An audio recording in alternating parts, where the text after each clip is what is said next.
Eu me chamo Laura, eu sou alagoana, mas atualmente eu resido em Caruaru, porque eu ministro aulas aqui em Caruaru, porque eu passei num concurso aqui, então eu sou professora de escola pública. E já vivenciei outras experiências em escolas privadas, em coordenação pedagógica, mas atualmente eu estou em sala de aula e amo ministrar aula, né? E tem sido maravilhoso, assim, essas experiências que a gente tem vivenciado na aula. E com os recursos é o que tem melhorado ainda mais as minhas práticas. Qual ano que você trabalha, Laura? Trabalho com o quarto ano, eu tenho 30 crianças e, em especial, tenho uma criança autista.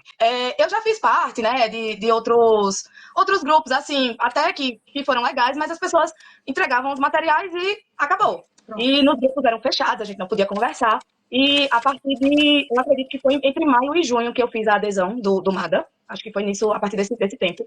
E veio assim, caiu como uma luva para mim, porque foi justamente quando eu comecei a atender aqui a gente chama de agrupamento produtivo, que a gente separa as turmas através dos níveis de aprendizagem deles, dos níveis de alfabetização, e aí eu faço parte do grupo 2. Então, aquelas crianças que estão ali na média de transição, né? Elas nem estão pré-silábicas e nem estão Sim. alfabetizadas ainda, né? E aí, eu tive acesso ao MADA, e quando eu tive acesso ao MADA, que eu comecei a assistir as aulas, e eu fui de etapa por etapa, porque mesmo sendo professora do quarto ano, quem é professora de escola pública sabe o que eu vou dizer agora e sabe da realidade. Que aquela criança, ela tem várias habilidades do primeiro ano, do segundo ano, do terceiro ano, que ainda não estão consolidadas, e o que a Exatamente. gente faz? A gente precisa ter essa sensibilidade e retomar conteúdos que já foram ministrados. Eu tive muita dificuldade no início do ano letivo para conquistar os meus alunos. A única coisa que eu utilizava como recurso primordial era atividade em folha, que era onde eu podia otimizar mais o meu tempo. E aí, com as suas aulas, quando inicia ali o momento que você explica o porquê do lúdico, como explicar as atividades lúdicas, que era uma coisa que, assim, eu não sabia, de verdade. E olha que eu já tenho muitos anos de prática, mas é sempre uma realidade diferente. Cada sala de aula é uma realidade diferente. Então, a partir das tuas aulas, quando eu comecei a assistir as aulas, e aí você explicando que a gente precisa explicar as normas, as regras, que eles precisam primeiro compreender como é o passo a passo do jogo, por que o lúdico. E assim, eu tinha um pouco de resistência, porque às vezes a ludicidade, como é apresentada pra gente na universidade ou nos cursos, não é passado de forma esmiuçada. Ou então é passada a parte teórica, mas na prática é outra realidade. Os meninos conversam, os meninos se dispersam. E quando a gente iniciou, quando eu iniciei essa proposta com os meninos e a gente fez os combinados e eles viram que eram jogos e eles ficavam sempre esperando. Tia, e aí? O que é isso? Quando eles me viam recortando alguma coisa em sala, eles ficavam curiosos para saber.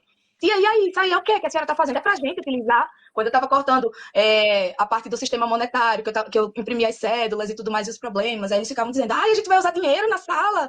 Então, trouxe o aprendizado para a realidade deles. Isso é muito importante. Eu acho que partir disso é o primordial. Quando a gente trabalha a partir da realidade da criança, o que é que ele vivencia, Exatamente. né? Exatamente. Aqui no Nordeste, a cidade que eu resido é uma cidade que tem muito forte o âmbito do comércio. Então, sempre na área da matemática, na parte de interpretação de problemas, para desenvolver essas habilidades para eles, se a gente trabalhar com material concreto, fica muito mais fácil. O único arrependimento que eu tenho é de não ter lhe conhecido antes, viu? Ah, É, e entendi.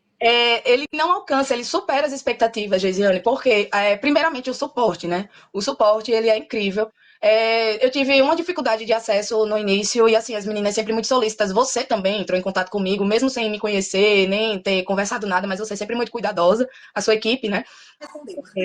Com Ela certeza, já indicou, né? inclusive, já indiquei. Teve momentos também lá na minha escola, momentos de reuniões, né, que eu fui convidada para falar desses recursos, porque a coordenação pedagógica entrou nas minhas aulas, observou, verificou, e aí eles me pediram para falar como que é a parte lúdica na sala de aula, porque tem pessoas que têm um pouco de dificuldade, sim, e eu acredito que isso é um estigma que a gente precisa quebrar isso daí na área da educação, porque tem muitos professores que têm esse preconceito, né? Que acham que o lúdico não ensina, que acredita que jogo é só uma brincadeira, que não tem finalidade.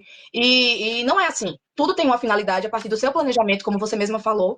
Todo material seu é adaptável, então não tem dificuldade. Até quem não tem habilidade com tecnologia consegue acessar numa boa, tranquilo. Os materiais já vêm no formato certinho de impressão. E ainda por cima tem o passo a passo, né? Que eu acho que é a maior riqueza é você dizer como fazer, né? Ali tem, e você ainda nos dá outras estratégias de utilizar, porque o recurso ele não tem uma finalidade apenas, você já nos dá outras ideias, né? E é maravilhoso. Eu indico 100%. Ah, A Laura, eu que agradeço. Obrigada, gente. E ó, você deixa eu dizer. é maravilhosa, Gesiane. Você, olha, você é muito iluminada, né? Isso aí nós já sabemos, mas assim, você é fonte de conhecimento. Seus recursos, seus materiais, a forma que você compartilha, o conhecimento, ele tem que ser expandido, ele tem que ser compartilhado. E como foi falado aqui em um comentário, uma aluna sua falou que o custo, ele não é alto, para a quantidade de material que a gente recebe. E eu concordo. Não é um custo alto para a quantidade de material, de suporte. Então, assim, acho que tudo isso que você faz por nós, ele só volta, essas coisas elas só voltam para você em forma de bênçãos. E eu tenho certeza que você vai ser muito mais abençoada, Amém. com mais alunas, com mais pessoas lhe conhecendo, porque você merece, né? Você tá aí compartilhando com a gente o seu conhecimento também.